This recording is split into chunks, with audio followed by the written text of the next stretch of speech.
Bonsoir, bienvenue dans le 19h45 de la télévision Labari que j'ai l'immense plaisir de vous présenter et veuillez bien nous excuser pour le retard enregistré dans son démarrage. D'abord, cette bonne nouvelle, les 5 Nigériens en mission pour WAPCO Niger arrêtés, il vous souviendra, au Bénin ont été libérés ce jeudi 13 juin 2024 par les autorités béninoises. Il vous souviendra que les autorités nigériennes avaient parlé de prise d'otages de nos compatriotes. Il s'agit de Dr Adiza Ibra, directrice générale adjointe de WAPCO Niger, et de 4 autres compatriotes ingénieurs qui étaient sur la plateforme de Sémé au Bénin pour superviser le chargement du brut nigérien dans un bateau. Ainsi, après avoir passé plus d'une semaine en captivité, nos compatriotes vont regagner Niamey incessamment, en tout cas dans cette soirée même, confirme une source proche du ministère du pétrole du Niger à la télévision Labari. C'est donc des détails à suivre plus dans nos prochaines éditions. La Nigérienne des eaux ex-SEN en partenariat avec la SPEN, c'est la Société de patrimoine des eaux du Niger, a organisé ce matin une réunion suivie d'une réunion donc couplée avec une visite de l'usine de traitement des eaux de Goudel. Nous parlons de l'eau potable, bien sûr. Cette réunion est relative au problème d'eau dans la ville de Niamey, un problème que vivent plusieurs quartiers de la capitale. Les détails sont avec Nafissa Zakou et Aboubakar Soleil. De rassurer la population de Niamey sur le manque d'eau qu'elle vive depuis quelques jours, que cette séance d'information est organisée par la Nigérienne des eaux en partenariat avec la Société des patrimoines des eaux du Niger SPEN.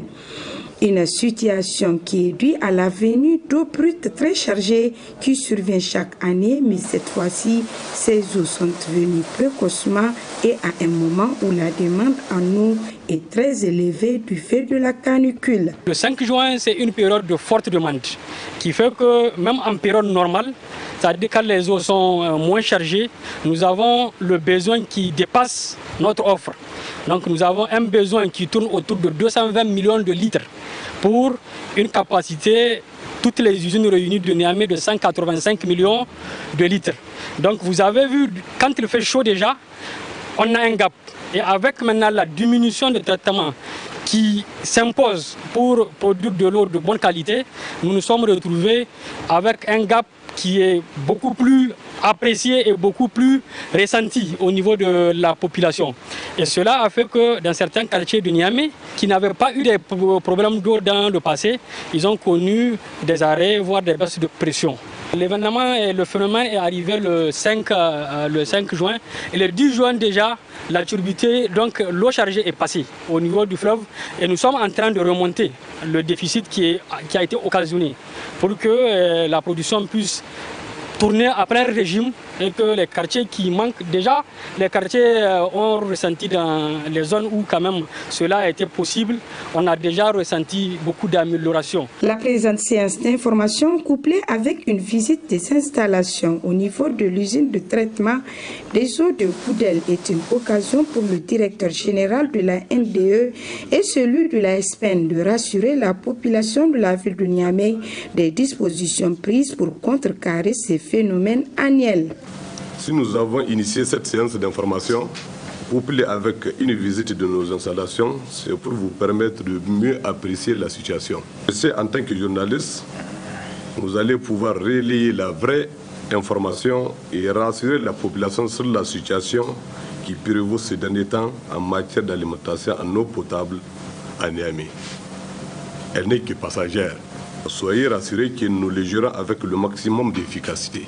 La Nigérienne des eaux, dans le cadre de ce plan d'action conjoint, est en train aussi d'envisager des interventions au niveau du bac de prédécantation, parce que le dispositif est conçu de façon que ça soit de l'eau prédécantée qui va arriver au niveau des usines de traitement et non pas l'eau brute de traitement et pompée à partir du fleuve Niger.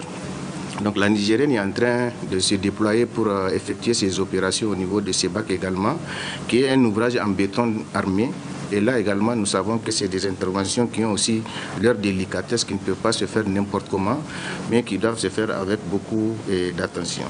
Donc nous voulons rassurer toute la population de Niamey que toutes les dispositions sont en train d'être prises. Cette visite sur les installations de production d'eau effectuée par les responsables de la Nigérienne des eaux et la SPEN ainsi que les hommes des médias a été guidée par le directeur d'exploitation et le chef de l'usine de traitement des eaux de Goudel. Elle a conduit la délégation de la presse à l'Exor où la prise d'eau au niveau des bassins en passant par les filières et des magasins de stockage des produits chimiques pour le traitement d'eau, à la salle de pompage, la salle de commande ou encore le laboratoire. Une façon d'amener les hommes des médias à constater l'état des eaux brutes du fleuve d'une part et d'autre part d'apprécier le professionnalisme avec lequel les techniciens opèrent pour produire et distribuer de l'eau potable à la population. Une maison du Russe est désormais disponible au Niger. Elle est dirigée par un Nigérien et a été inaugurée hier mercredi à Niamey. C'était à l'occasion de la journée de la Fédération de Russie. Ismaël Moumouni Moussa et Aboubakar Soleil nous en disent davantage. Raffermir le lien entre le peuple russe et celui du Niger, voilà pourquoi a vu le jour cette maison dénommée la maison russe au Niger. Cette dernière, à qui la direction a été confiée à un Nigérien du nom de Bello Issoufou Ahmed, va permettre une interaction entre les deux peuples et cela dans divers domaines. Pour qu'il y ait des interactions sociales entre les deux peuples, pour qu'il y ait plus de collaboration entre les peuples, c'est pour qu'il y ait plus d'acceptation sociale entre les peuples. Voilà la première mission de cette maison et plaise à Dieu, nous allons l'assurer. Ça va améliorer plus notre collaboration avec la Russie, ça va améliorer plus la synergie d'action que nous comptons mettre en place pour les grands défis de l'Afrique ou bien de l'AES en général. La maison de la Russie est là pour le peuple nigérien et le peuple russe pour qu'il y ait plus d'interaction. Et donc c'est la maison de tous et nous demandons la collaboration de tous pour que nous puissions tous construire vraiment des relations efficaces, des relations basées sur le respect, des relations concrètes entre les deux pays. La maison russe au Niger a été inaugurée à l'occasion de la journée de la Russie.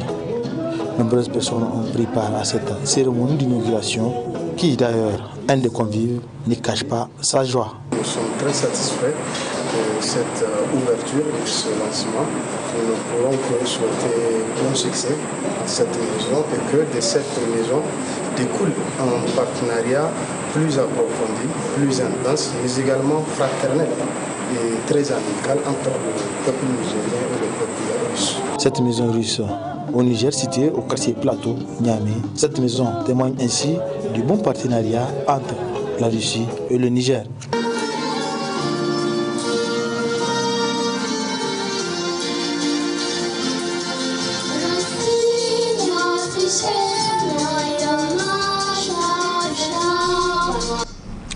Le Centre international de conférence Mahatma Gandhi de Niamey a connu hier le lancement de l'étude diagnostique de l'économie numérique. Cette initiative émane de la Banque mondiale avec pour objectif de contribuer à stimuler la croissance numérique au Niger. Cet élément est signé Impactcom. Cette initiative majeure rentre dans le cadre du programme Économie numérique pour l'Afrique, en anglais, The Digital Economy for Africa Initiative. Lancée par le groupe de la Banque mondiale, elle vise à accompagner l'opérationnalisation de la stratégie de transformation numérique de l'Union africaine à l'horizon 2030. À l'instar de ceux déjà réalisés dans 42 pays africains, Ce diagnostic mettra l'accent sur les politiques de transformation numérique qui peuvent aider le Niger à s'attaquer à ces facteurs de fragilité, à renforcer sa résilience, l'inclusion et la création d'emplois. Cette rencontre a rassemblé plusieurs personnalités issues de divers secteurs, marquant une fois de plus un intérêt significatif porté par les acteurs de l'écosystème pour le développement numérique du pays. Le diagnostic national de l'économie numérique du Niger pour l'Afrique vise à évaluer l'environnement et le niveau de pénétration des services et des usages numériques au Niger. Cette évaluation au niveau du développement de l'économie numérique du Niger permettra de fournir enfin aux décideurs politiques des recommandations exploitables et hiérarchisées susceptibles d'accélérer la transformation numérique de l'administration nigérienne et de son tissu socio-économique. La cérémonie de lancement de l'étude diagnostique de l'économie numérique du Niger s'est clôturée par une présentation détaillée de cette initiative et une discussion interactive avec les participants permettant d'aborder les questions et de faire des suggestions pour une mise en œuvre efficace du diagnostic. La loi sur la cybercriminalité vient d'être révisée par une ordonnance. Cette situation ne laisse pas indifférent l'activiste Kaka Tunda l'activiste des droits humains Kaka Tunda, que je vous propose de suivre ici avant de le retrouver plus largement en fin du journal. Très grave, extrêmement grave, que en tout cas l'État du Niger vient de prendre. Je pense que c'est un recul très grave. Alors même que le communiqué numéro 001 du CNSP proclamait, en dépit de la suspension de la Constitution, proclamait sa foi à la reconnaissance de tous les instruments juridiques internationaux de protection des droits humains.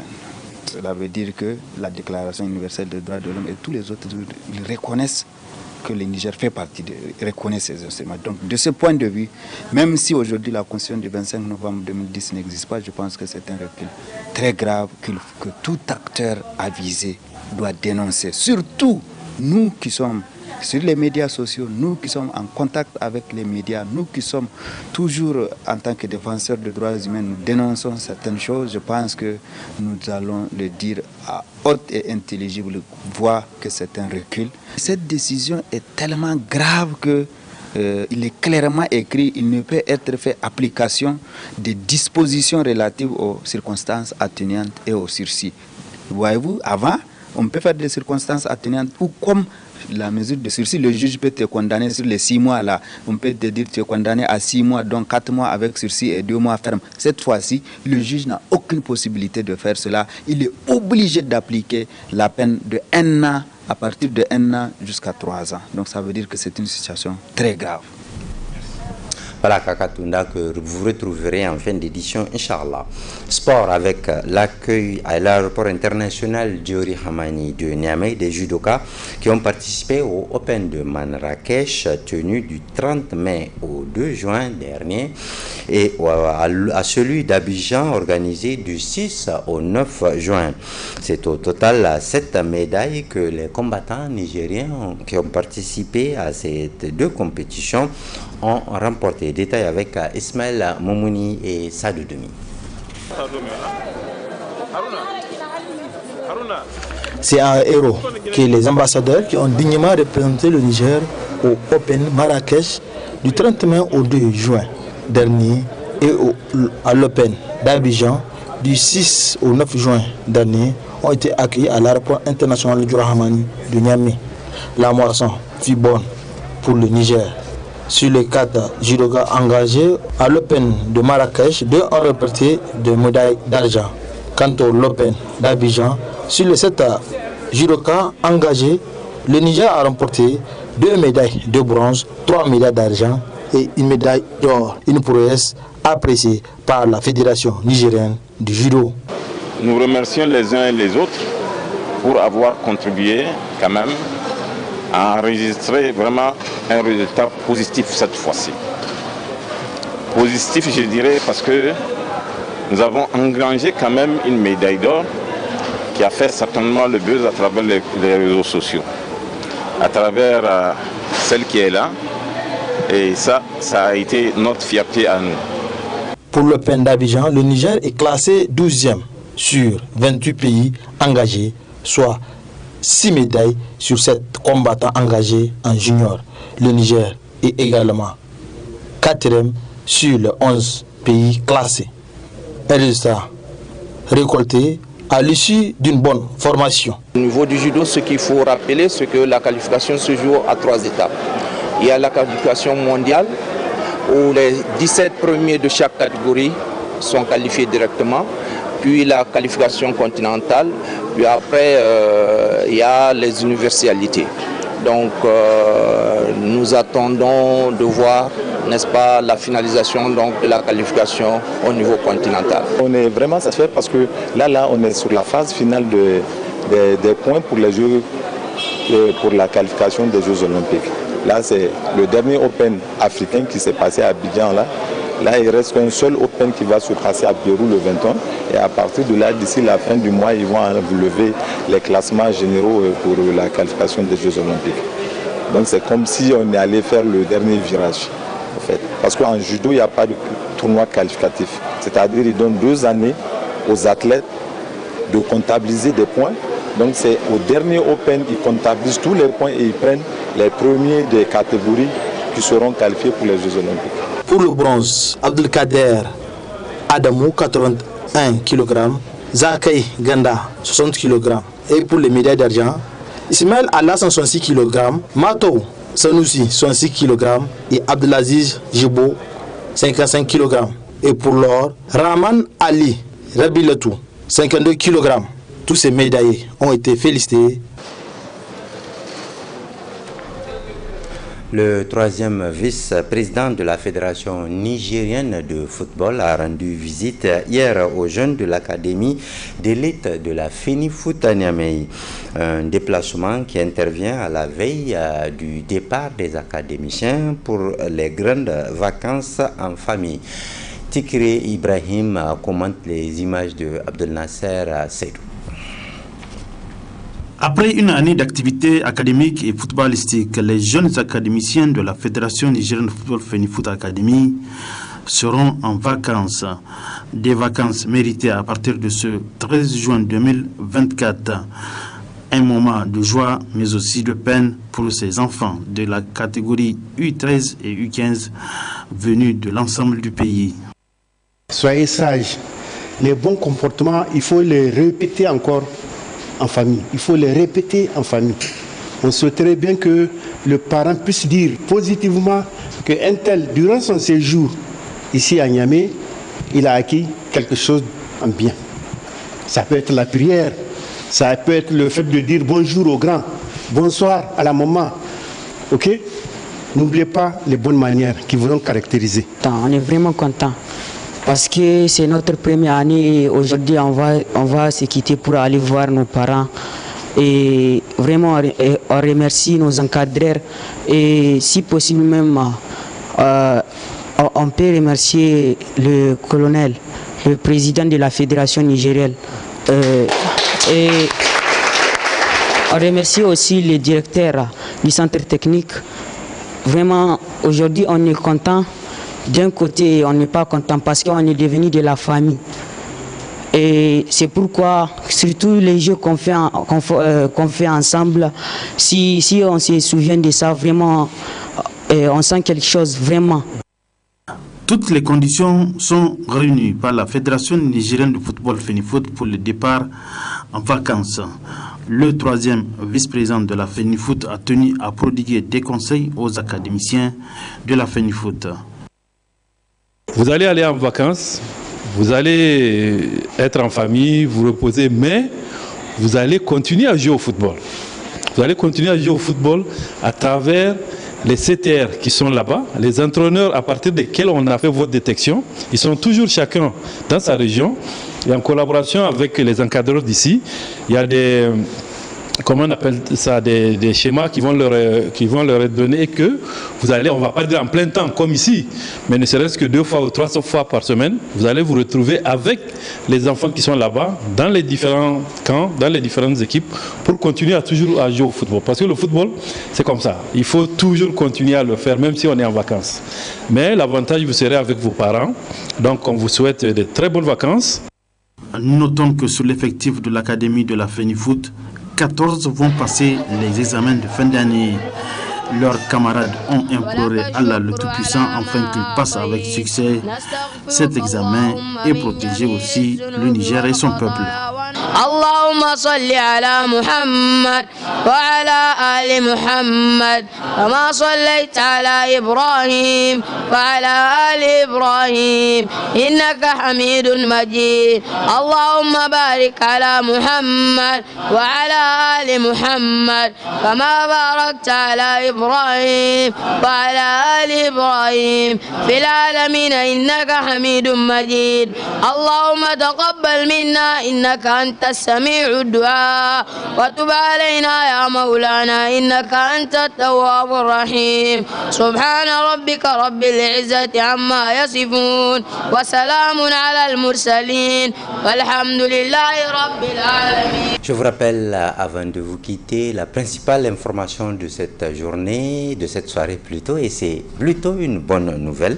Les 5 Nigériens en mission pour WAPCO Niger, arrêtés au Bénin, ont été libérés ce jeudi 13 juin 2024 par les autorités béninoises. Il s'agit de Dr Adiza Ibra, directrice générale adjointe de WAPCO Niger, et de 4 autres ingénieurs nigériens qui étaient tous partis sur la plateforme de Sémé au Bénin pour superviser le chargement du pétrole brut nigérien au port de la dite localité au Bénin.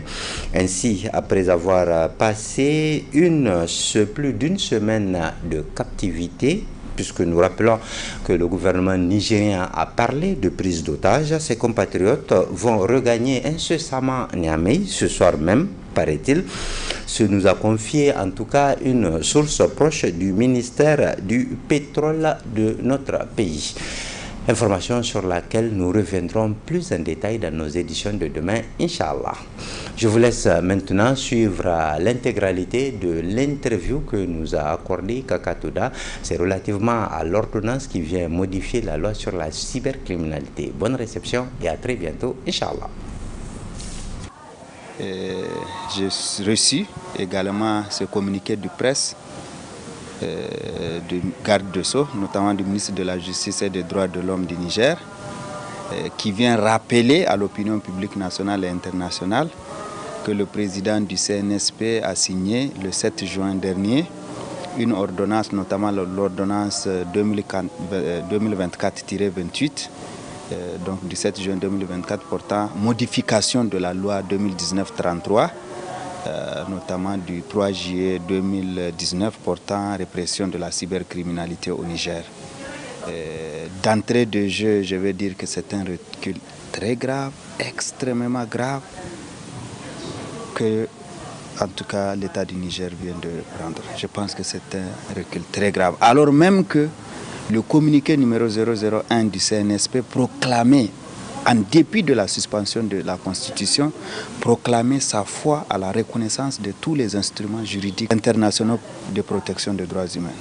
Cela veut dire que la Déclaration universelle des droits de l'homme et tous les autres, ils reconnaissent que le Niger fait partie, reconnaît ces instruments. Donc de ce point de vue, même si aujourd'hui la Constitution du 25 novembre 2010 n'existe pas, je pense que c'est un recul très grave que tout acteur avisé doit dénoncer. Surtout nous qui sommes sur les médias sociaux, nous qui sommes en contact avec les médias, nous qui sommes toujours en tant que défenseurs des droits humains, nous dénonçons certaines choses. Je pense que nous allons le dire à haute haute et intelligible voient que c'est un recul, d'autant plus que nous avons fait beaucoup de combats dans ce pays de 2018 jusqu'à 2020, au fort moment de la lutte contre le projet de loi de finances 2018, la loi de finances 2018, puis le projet de loi de finances 2019, ce qui a conduit à l'arrestation, à l'interpellation, beaucoup de nos camarades. Et aujourd'hui, en 2024, que le président du CNSP signe cette ordonnance, c'est très grave. Ce qui est encore très grave, c'est quand vous regardez surtout les dispositions. Vous savez, dans l'ancienne loi, notamment celle de 2019, qui a été modifiée en 2022, quand vous prenez les peines, par exemple, on dit est puni tout celui qui fait des injures de diffamation de 6 mois à 3 ans d'emprisonnement. Et dans cette nouvelle loi, on passe de 6 mois à 1 an d'emprisonnement et de 5 et de 3 ans. Ça veut dire qu'on a durci le ton, même si quand même la peine d'amende, on l'a maintenue de 1 à 5 millions. Donc on a augmenté de 6 mois, ce qui n'était pas hier. Mieux encore, vous vous rappelez, pour les cas spécifiques de délits de diffamation et d'injure, on a même supprimé la peine privative de liberté pour ne retenir que l'amende. C'est vrai que l'amende aussi est élevée en dépit de tout parce que c'est de 5 à 10 millions. À l'époque, on a dit oui, on peut mieux faire. On a fait un pas en supprimant les délits des peines pour la diffamation et c'est une avancée notable à l'époque. Mais aujourd'hui, on ramène encore cela.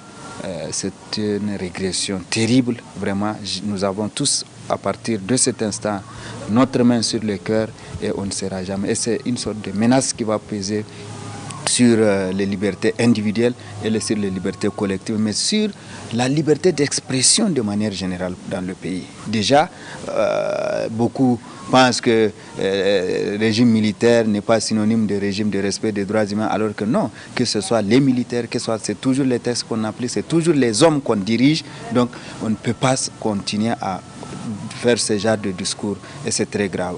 Mieux, en ce qui concerne la diffusion de données de nature à troubler l'ordre public et à porter atteinte à la dignité humaine. Rappelez-vous de l'article 31 de la loi de 2019 qui a été modifiée en 2022. Quand vous prenez, également, c'est de 6 mois, n'est-ce pas, à 3 ans d'emprisonnement et de 1 à 5 millions qui est retenu. Et aujourd'hui, on dit, désormais, c'est de 1 an à 3 ans et de 2 millions. Non, c'est de 2 ans à 3 ans et de 2 millions à 5 millions. Je pense que c'est énorme. C'est extrêmement énorme. Et c'est une façon de dire, si vous ne vous taisez pas, eh bien, vous allez partir périr en prison et que si vous n'avez pas de moyens pour payer, vous allez. Je pense que c'est un recul très grave et j'en appelle vraiment à tous les responsables, en tout cas tous ceux qui, à un moment de l'histoire, se sont battus pour que le rétrécissement de l'espace civique ne soit pas à l'ordre du jour dans notre pays. Je pense qu'ils doivent se mobiliser. Je pense que même si certaines voix ne sont pas entendues, il y a des voix qui sont entendues auprès du CNSP. Je pense qu'il est de leur responsabilité. Je pense que l'histoire retiendra qu'ils sont en train de soutenir vraiment ces gens. Et voilà, c'est à quoi nous sommes en train de nous conduire. Et je pense qu'il viendra un moment de l'histoire où nous allons tous nous asseoir et tirer le bilan. Je pense qu'il n'est jamais trop tard pour bien faire. Et j'en appelle vraiment au sens de responsabilité des autorités. Ça, c'est une menace très grave et que tous les acteurs avisés doivent prendre ça au sérieux. À votre avis, nous avons toujours alerté les gens en leur disant attention, attention, attention. Vous êtes en train de prendre part de participer de manière active et aveuglément à un processus pour lequel vous n'avez jamais été consulté, ni associé, encore moins pris part. Les gens ont fait sourde oreille, ils ont fait ce qu'ils ont fait. Je pense qu'aujourd'hui, avec le recul et avec ce qui est en train de se passer, je pense que c'est de belles leçons qu'ils sont en train de donner. Et je pense que même pour ceux qui pensent que le régime militaire, c'est le régime favorable aux réformes des textes, et avec ce genre de cas qui est en train de se poser, moi je ne suis pas de ceux qui pensent que ce régime militaire-là est favorable à l'ouverture ou au changement de ou à une avancée quelconque. À cette ère du patriotisme et du souverainisme, moi je ne serais pas surpris que les gens viennent défendre cela. Je ne serais pas surpris et je suis persuadé qu'il y aura des gens, les mêmes acteurs de surcroît qui sont au premier rang avec qui nous nous sommes battus pour les réformes de cette loi, je ne serais pas surpris que ces acteurs changent aujourd'hui et qu'ils puissent défendre. Mais je pense qu'on ne va pas en arriver là. Toute personne honnête, humble, doit savoir que c'est un recul très grave et qu'il faut dénoncer à sa juste valeur. Au moment où cette loi 2019 a été prise au niveau international, au niveau national, ça a été décrié. C'est ce qui a amené à l'époque le président Bazoum à annoncer, c'était sur son compte Twitter qu'il avait annoncé que désormais, je crois que c'était au sortir du Conseil des ministres, c'était le 28 avril 2022 qu'il avait annoncé que désormais au Niger, les délits de diffamation et d'injure ne conduisent plus à prison, mais exposent les auteurs à des peines d'amende. C'était le jour où tout le monde a appris qu'il y avait véritablement une réforme. Et par la suite, on avait découvert effectivement que c'était ça. Et aujourd'hui, c'est sûr que cela peut avoir des impacts sur le pays. La responsabilité repose sur le gouvernement qui a la charge de conduire la politique de l'ANC. C'est au gouvernement qu'on lance ce cri de cœur, n'est-ce pas? On l'a fait à un certain moment, le gouvernement a accepté pour modifier et nous allons continuer à le faire. Déjà, il y avait, vous vous rappelez, l'ordonnance qui a été prise dans le cadre de passation des marchés publics pour dire que désormais tous les marchés passés ne feront pas l'objet. Donc à l'époque, on avait fait tous les plaidoyers au même CNSP à notre manière, n'est-ce pas? Ça n'a pas abouti jusqu'à aujourd'hui, mais nous continuons à interpeller le gouvernement que, en tout cas, au plan national, au plan international, ça doit porter vraiment un coup dur sur les actions du gouvernement et qu'il n'est jamais trop tard pour bien faire. Cette décision est tellement grave que il est clairement écrit, il ne peut être fait application des dispositions relatives aux circonstances atténuantes et au sursis. Voyez-vous, avant, on peut faire des circonstances atténuantes ou comme la mesure de sursis, le juge peut te condamner sur les 6 mois là. On peut te dire tu es condamné à 6 mois, donc 4 mois avec sursis et 2 mois ferme. Cette fois-ci, le juge n'a aucune possibilité de faire cela. Il est obligé d'appliquer la peine de 1 an, à partir de 1 an jusqu'à 3 ans. Donc ça veut dire que c'est une situation très grave.